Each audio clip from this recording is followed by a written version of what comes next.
Assalamualaikum warahmatullahi wabarakatuh. Apa khabar semua? Alhamdulillah, saya nak mulakan pula untuk video kali ini dengan memanjatkan kesyukuran kepada Allah Subhanahu Taala. Hari ini kerajaan telah mengumumkan, walaupun bukan hari inilah, kerajaan telah mengumumkan pada hari Ahad yang lepas, pembukaan beberapa lagi sektor ekonomi yang pastinya memberi nafas lega yang cukup besar kepada peniaga-peniaga kecil yang terlibat dalam sektor-sektor ini. Antaranya adalah kedai gunting rambut, kedai cuci kereta, peralatan-peralatan elektronik dan banyak lagi peniaga-peniaga yang saya kira yang sedang struggle sekarang ini pastinya membawa 1000 sinar harapan untuk mereka kembali beroperasi seperti biasa. Tapi kalau kita tengok, bukan hanya setakat peniaga sahaja yang lega terhadap pengumuman ini. Saya yakin kita sebagai rakyat juga adalah golongan yang gembira dengan pengumuman ini.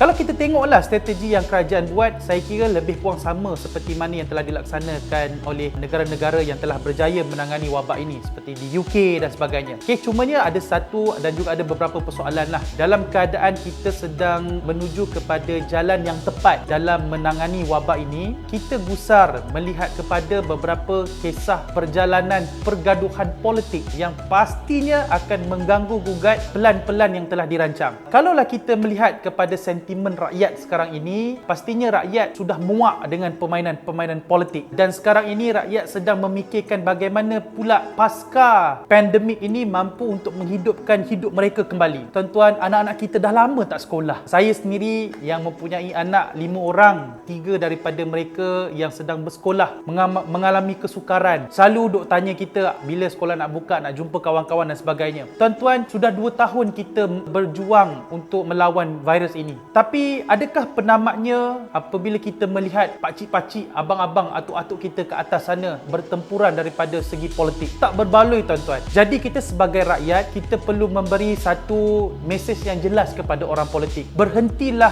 merebut kuasa. Berhentilah kita memikirkan tentang hanya setakat perut-perut mereka saja. Tak kisahlah daripada parti pembangkang ataupun parti kerajaan ataupun parti yang tak tahu di pembangkang ke kerajaan.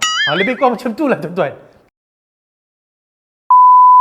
Berilah peluang kepada rakyat untuk mengambil nafas yang sedalam-dalamnya untuk kembali kepada norma hidup seperti biasa. Ingat tuan-tuan, ada mak ayah yang sedang menanti anak-anaknya dekat rumah yang mungkin telah bertahun-tahun tidak berjumpa. Inilah peluangnya. Tapi saya yakin kalaulah perebutan kuasa ini masih terus berjalan dan dinikmati oleh mereka yang cukup dengki terhadap kejayaan-kejayaan yang sedang kita lihat sekarang ini, saya yakin tuan-tuan, kita tidak akan menemukan jalan kemenangan. Jadi, sebagai seorang rakyat, jomlah kita fikir sama-sama apa mesej yang jelas kita nak berikan kepada pihak-pihak yang berkepentingan hanya memikirkan tentang nasib kuasa mereka saja. Renung-renungkan, tuan-tuan. Apa khabar semua?